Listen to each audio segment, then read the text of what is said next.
Bonjour à tous, j'espère que vous allez bien. Bienvenue sur ma chaîne, ici Vanessa avec Finesse. On se retrouve dans une nouvelle vidéo, plutôt en format podcast. Je sais, ça fait un bail que je ne suis plus venue ici. Je viens, je pars, je viens, je pars. En tout cas, je pars pour mieux revenir. Alors, j'aimerais bien aborder ce sujet qui nous touche, nous les femmes. C'est le fait de développer des poils dans des zones typiquement masculines, notamment sur le visage, donc le menton, la lèvre supérieure, parfois aussi sur la poitrine, le dos, etc. Et nous sommes 5 à 10% de femmes touchées par ce phénomène. Il faut savoir que nous les femmes, on produit également de la testostérone, mais on en produit moins que les hommes, en plus faible quantité. Et si cette hormone est produite en grande quantité chez la femme, ça fait en sorte que les poils poussent dans des zones inhabituelles, dans des zones à pilosité masculine. Parfois, elle peut être liée au SOPK, dans le syndrome des ovaires polykystiques, qui est un déséquilibre hormonal ou alors un problème de métabolique. Ou tout simplement, c'est dû à un dérèglement hormonal. Et si c'est lié à un dérèglement hormonal, cela veut dire que les ovaires produisent trop d'androgènes. Et les androgènes sont responsables de la pilosité masculine. Ça peut aussi être dû à des raisons inconnues, selon les dires de certains médecins ou scientifiques. Mais ce qui ressort souvent, c'est soit c'est d'origine hormonale, soit c'est d'origine ovarienne, soit c'est d'origine surrénale. Et les glandes surrénales sont des organes vitaux qui régulent le métabolisme et qui est aussi responsable des androgènes qui influencent le développement pileux. On oublie aussi de mentionner que ça peut aussi jouer un rôle au niveau de notre alimentation. Oui, l'alimentation est vraiment fondamentale, la clé, l'une des clés qui régule nos hormones afin de vivre paisiblement, afin de vivre en harmonie avec nos hormones. Et depuis quelques années, notre alimentation s'est industrialisée, l'alimentation est devenue ultra transformée et c'est bourré de pesticides. Et quand on ingère ces perturbateurs endocriniens, ça peut provoquer par exemple le SOPK. On peut trouver ces perturbateurs endocriniens dans de l'eau, les produits ménagers, la pollution, l'air qu'on respire, les produits cosmétiques, les médicaments, les piqûres qui comportent des métaux lourds. Donc notre alimentation est vraiment fondamentale pour le bien-être de nos hormones. Et si on a un taux de testostérone assez élevé chez la femme, aussi appelé hyperandrogénie, cela se manifeste souvent par de l'acné, par une pilosité excessive, donc l'hirsutisme, aussi appelé hirsutisme, par la perte de cheveux. On peut provoquer de l'alopécie, on peut avoir des cycles irréguliers ou alors absentes. On peut avoir un problème de fertilité, donc on tombe enceinte, mais la grossesse n'aboutit pas à terme, quoi. La grossesse n'aboutit pas, on perd le bébé, on fait une fausse couche, quoi, si je peux dire ça comme ça. Parfois, on peut avoir ça peut provoquer des cheveux fins, les cheveux peuvent s'affiner. Ça peut provoquer une calvitie féminine, une prise de poids. Et dans le cas contraire, une testostérone qui est basse chez la femme, donc déficit androgénique, cela se manifeste souvent par une baisse de libido qui est liée à un déséquilibre du cycle ou alors un chamboulement des hormones, un chamboulement hormonal après une grossesse. On peut avoir une perte de masse musculaire. On observe ça souvent chez des femmes ménopausées. on peut être très fatigué, on peut avoir moins d'énergie quand on a moins de testostérone. On peut avoir des troubles d'humeur, voire dépressifs. Ça peut aussi être par rapport à l'arrêt de la pilule ou alors au SOPK ou à la ménopause ou à la périménopause. Alors, il existe certaines méthodes temporaires et certaines méthodes plus ou moins durables. Donc, si vous n'aimez pas voir ces poils de manière esthétique, vous les aimez pas et vous n'assumez pas ça. Il y a certaines femmes qui assument leurs poils, donc elles ne les épilent pas, elles ne les rasent pas. Donc, ça dépend de chacune. Mais si vous voulez vous en débarrasser plus ou moins, il y a la méthode temporaire. Donc, c'est le fait d'épiler vos poils avec une pince ou alors avec une crème dépilatoire. Et la méthode plus ou moins durable, c'est le fait d'épiler ces poils-là via de l'épiler au laser. Et le laser va enlever le poil jusqu'à la racine ou alors épiler le poil en faisant comment on appelle ça? Une électrolyse. C'est le fait d'enlever le poil jusqu'au follicule pileux. Donc voilà, c'est une méthode où vous pouvez, c'est une méthode que vous pouvez utiliser qui est plus ou moins durable. Ça dépend de la pousse de la pousse de vos poils. Si vos poils poussent plus rapidement, vous devez aller une fois par mois. Et si elles poussent plus lentement, peut-être une fois tous les 3 mois. Donc voilà, ces méthodes-là, si vous ne souhaitez pas voir ces poils-là de manière esthétique, ça ne vous plaît pas. D'accord? Donc,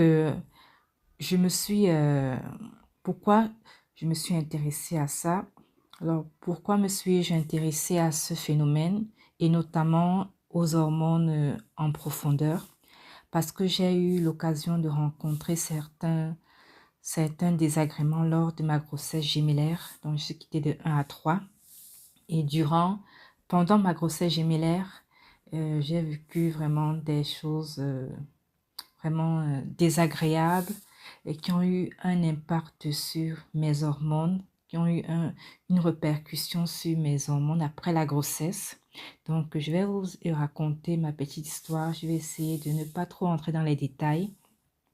Donc, ma grossesse gémellaire, bien sûr, je me suis préparée mentalement, physiquement. J'ai même rêvé que mon gynécologue m'annonçait ma grossesse gémellaire. C'était tellement réel et puis je l'ai revécu dans la vie réelle. Et voilà, donc je me suis préparée avant, comme toute femme qui se prépare à une éventuelle grossesse. Et c'est pendant où tout a basculé. Donc ça a commencé je n'avais pas, comment dirais-je, tout ce que je mangeais, je le rejetais. Donc, peu importe la nourriture que je mangeais, je le rejetais. Même l'eau, ça ne passait pas. Même les vitamines de grossesse, ça ne passait pas. Donc, j'étais obligée d'aller à l'hôpital, prendre un shoot de vitamines via une perfusion afin que je puisse avoir plus d'énergie, plus de carburant pour continuer le processus de ma grossesse. Et au fil du temps, ça s'est dégradé, ma santé s'est dégradée et j'allais une fois chaque semaine prendre une perfusion. Ensuite, mon médecin m'a annoncé que les bébés étaient en train de descendre. Et il a constaté cela quand il a fait une échographie. Donc là, il m'annonce que je dois être transférée en prison. Oui, en prison, parce que je considère cet endroit comme une prison. Pire même qu'une prison, parce que en prison, tu es dans ta cellule et tu ne changes pas de cellule tous les 4 matins, sauf si tu te comportes mal. Donc, il me dit, je dois être transférée à l'hôpital, je dois être alitée à l'hôpital jusqu'à l'accouchement. Donc, j'étais dans mon deuxième trimestre, à la fin de mon deuxième trimestre. Alors, arrivée à l'hôpital, figurez-vous que j'ai fait toutes les chambres de la maternité. Toutes les chambres de cet étage, la maternité. J'étais parfois seule, parfois j'étais avec d'autres mamans qui étaient aussi enceintes, soit d'un enfant, d'un bébé, soit des jumeaux. Parfois j'étais avec une qui venait tout juste d'accoucher, peut-être pour me rappeler qu'un bébé ça pleure au cas où je l'aurais oublié. Et j'avais aussi l'impression qu'il me changeait de chambre tous les 4 matins pour perturber ma santé mentale, quoi. Je n'avais pas l'occasion de m'habituer à mon nouveau environnement, de prendre mes marques, d'avoir des repères, rien du tout. Donc chaque 4-5 matins, on me changeait de chambre. Et j'avais aussi... Dans ma chambre, j'ai aussi eu une camarade de chambre qui avait vécu une opération. Elle avait fait une ligature de trompe. Elle avait extrêmement mal. Et après l'opération, le médecin est venu l'examiner. Et je pense que les infirmières étaient aussi là. Et ils ont oublié de tirer le rideau. Donc, et moi... je la voyais souffrir. Je me dis, mais pourquoi ils ne tirent pas le rideau? Je me suis dit, ils veulent que je vois comment elle souffre, quoi. Vous voyez, le traumatisme de ça. Donc, normalement, une femme enceinte ne doit pas voir des gens souffrir, quoi. En plus, une femme... non. Donc, j'ai remarqué qu'ils ne veulent pas tirer le rideau. Donc, je me suis levée et j'ai tiré le rideau. Je suis allée me rallonger. J'ai pris mes écouteurs, mon ordinateur. J'ai mis soit de la musique, soit j'ai regardé un film pour ne pas entendre sa voix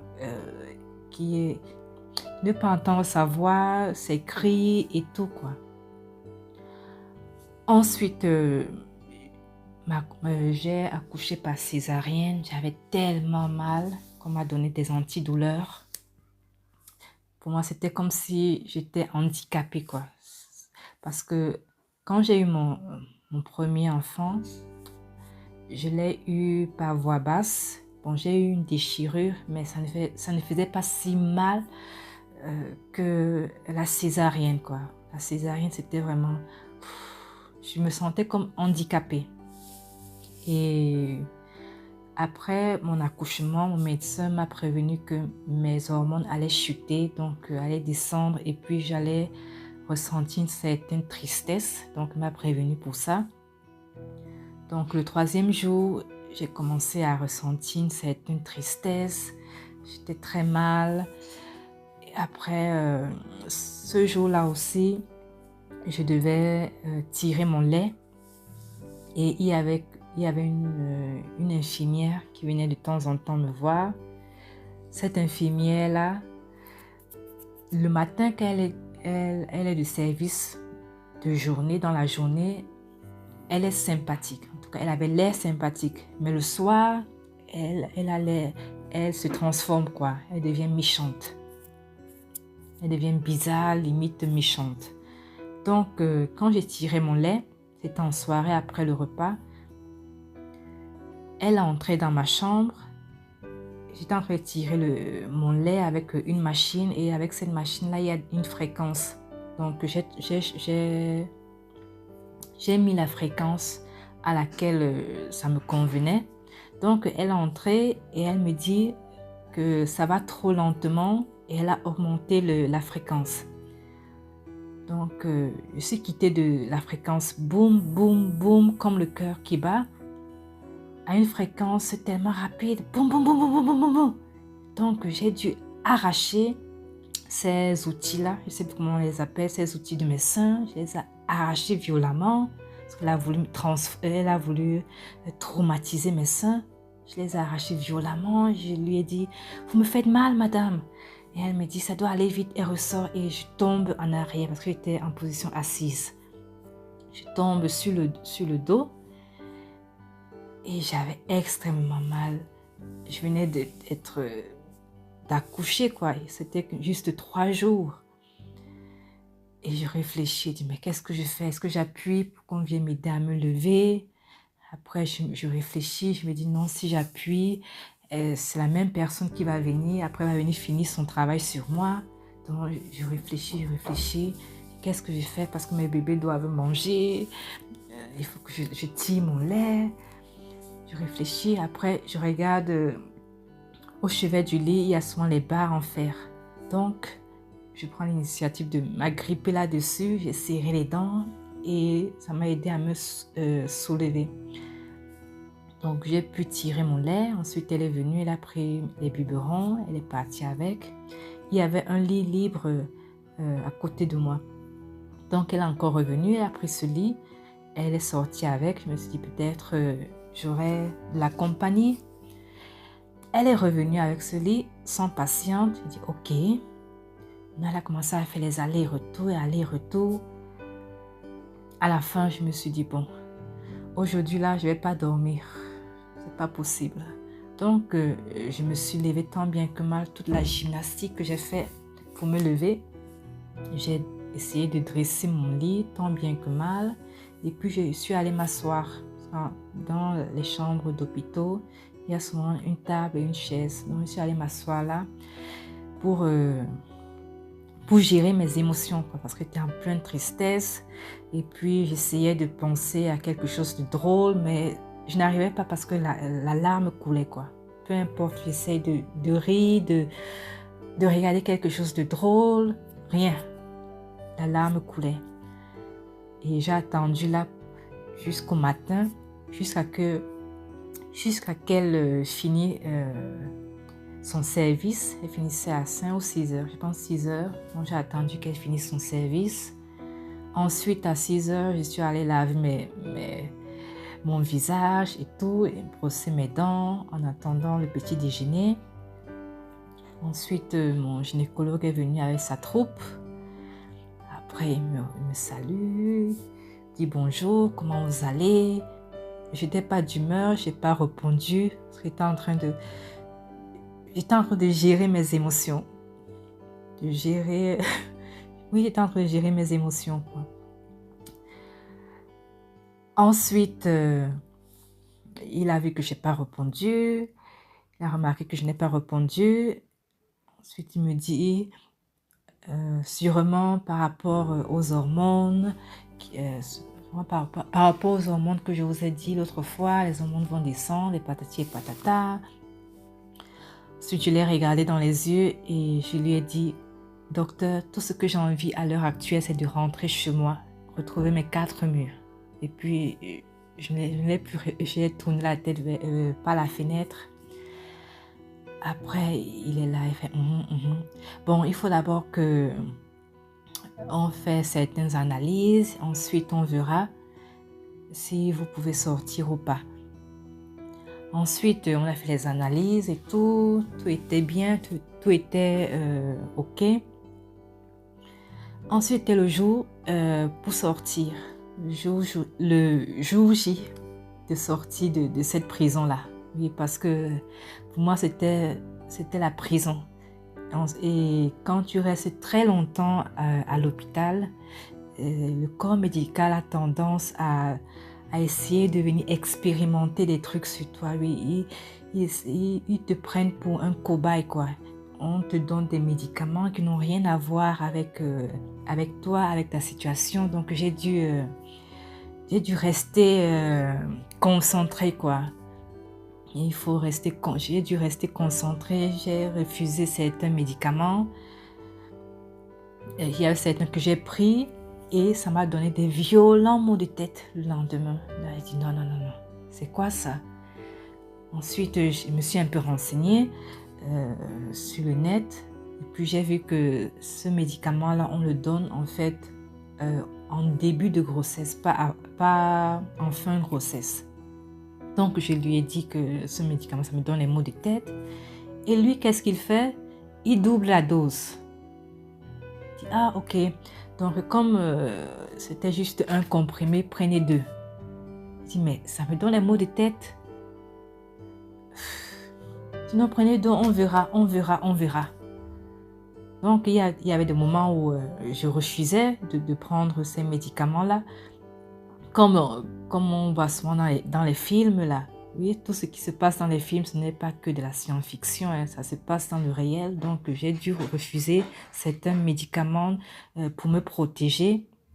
Ouais, j'ai fait ce qu'il y avait à faire pour me protéger. Et oui, quand tu dures très longtemps à l'hôpital, c'est facile d'entrer à l'hôpital, mais c'est difficile de sortir. C'est facile d'y entrer, mais c'est très difficile quand tu l'es sorti. Aïe, aïe, aïe, aïe, aïe.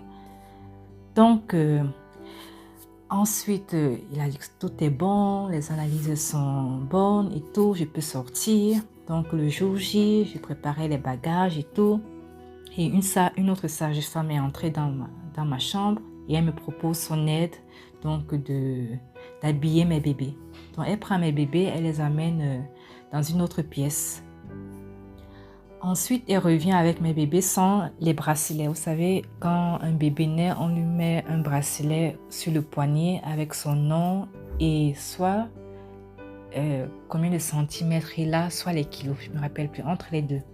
Donc, je remarque ça, je lui demande, mais où sont les bracelets? Elle me dit, j'ai jeté à la poubelle. Je dis, pardon?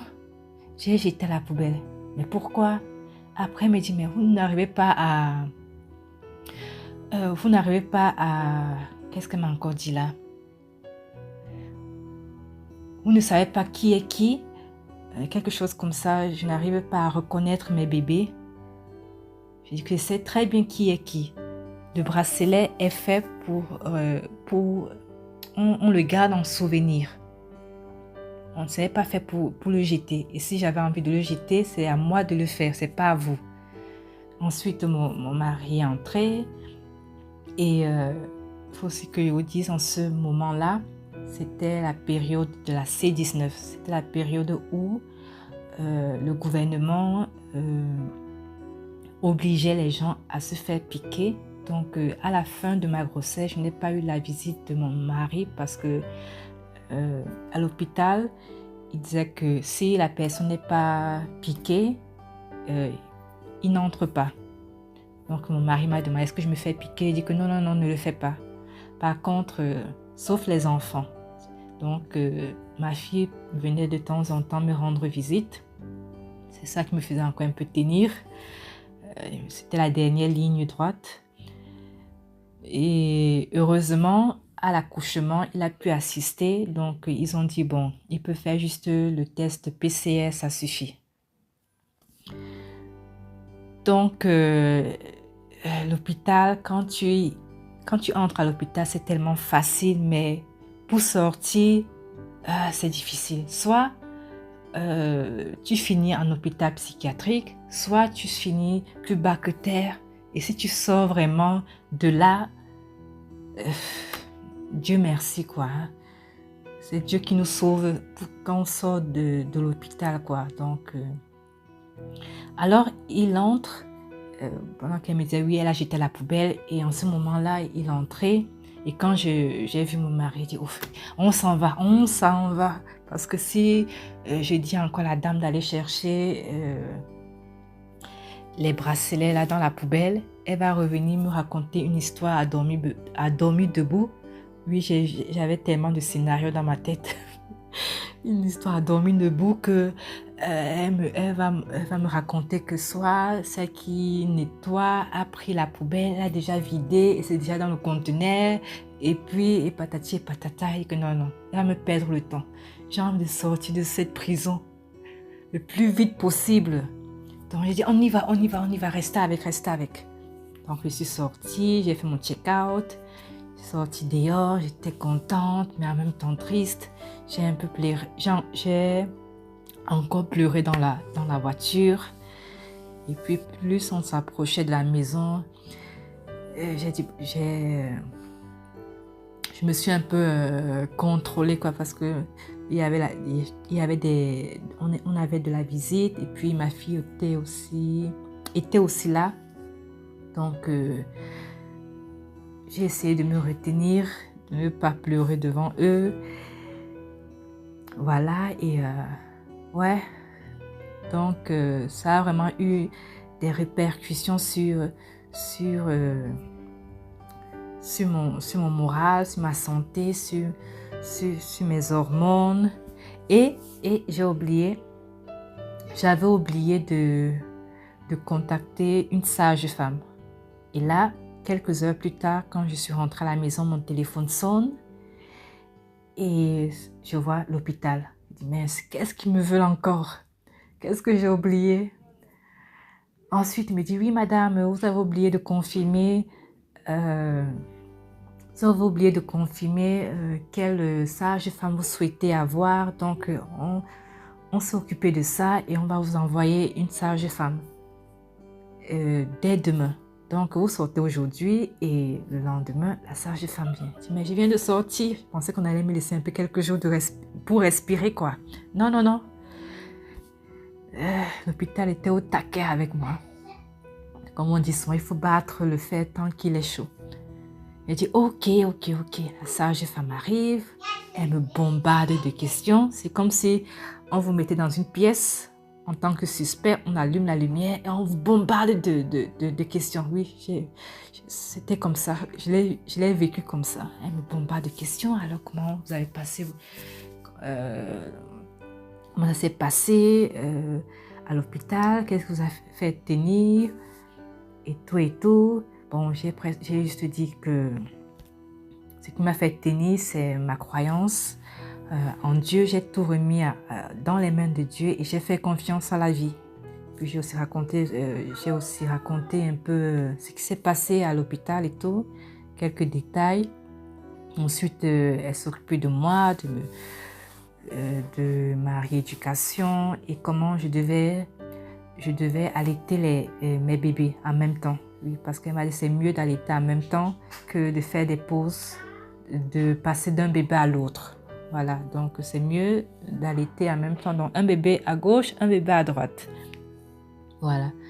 Donc tout ce que j'ai vécu là, ça a eu des répercussions, ça a eu un impact sur mes hormones quelques années plus tard. Donc ah oui, j'ai oublié de mentionner que j'ai arrêté la pilule après l'accouchement.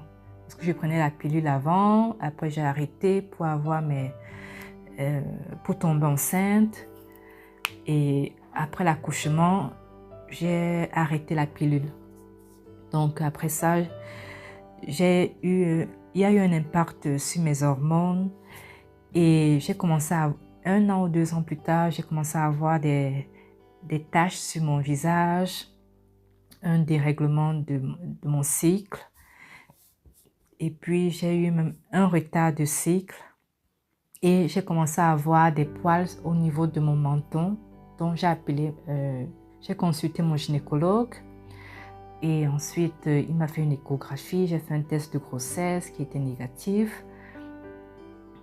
Et il m'a fait une échographie, si tout va bien. Et il a remarqué que j'avais juste un fibrome. Oui, j'avais des fibromes avant, comme quoi l'alimentation est vraiment importante, fondamentale. J'avais des fibromes avant mes enfants. Et là, après mes enfants, je me retrouve avec qu'un fibrome. Donc, j'étais pas très sûre. J'ai dit, mais regardez bien, peut-être que c'est caché quelque part. Regardez encore. Il regarde. Il dit non, je ne vois qu'un fibrome. Je dis ok. Donc, j'ai eu les poils. Je lui ai demandé pourquoi j'ai des poils et tout pour qu'il m'explique. Mais il n'a pas su m'expliquer, me guider. Pour le retard des règles, il m'a juste dit sûrement mon cortisol était assez élevé. Sûrement, hein, il n'a pas vraiment regardé si le cortisol est élevé ou pas. Il a dit probablement c'est le cortisol qui est assez élevé. Et on verra j'attends encore une semaine. Si dans une semaine, mes règles ne se manifestent pas, alors je reviens. Donc quelques jours plus tard, mes règles sont venues. Dieu merci, jusqu'à aujourd'hui, ça a commencé à devenir plus régulier parce que j'ai fait mes recherches parce que mon gynécologue, il ne me sert plus à rien, quoi. Ouais, il y a des médecins, des gynécologues, ils deviennent capitalistes. Oui, ils regardent juste la part du gain. Non plus la main, non plus le cœur sur la main, quoi. Donc, bien sûr, il existe ils ne sont pas tous des capitalistes, mais la plupart regardent, ils veulent juste faire de l'argent, quoi, gagner plus.